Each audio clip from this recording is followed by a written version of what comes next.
Juru sidang dugaan perkara korupsi pengelolaan dana olahraga di Badan Komite Olahraga Nasional Indonesia, Kabupaten Lahat, yang menjerat 4 terdakwa, 9 saksi yang dihadirke, beberke adanya pemotongan samo setoran dana cabang olahraga dengan nilai bervariasi.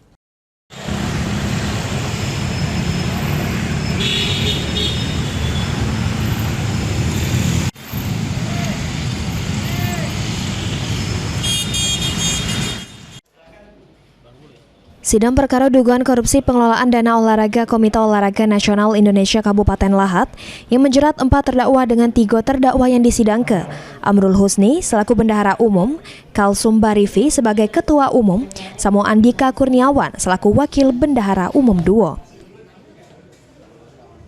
Sementara siko terdakwa lainnya Wetir Afriansyah selaku Wakil Bendahara Umum belum jalani sidang pokok karena masih ngaju ke eksepsi.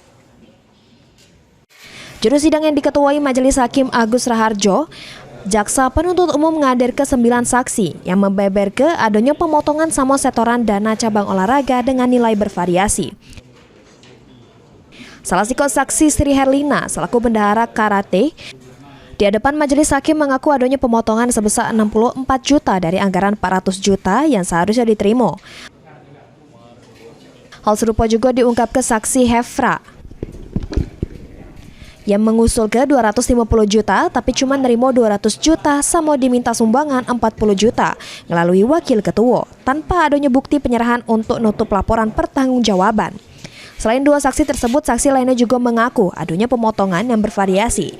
Sidang dilanjut ke pekan depan masih jeru agenda pemeriksaan saksi lainnya. Heru Wahyudi, PAL TV.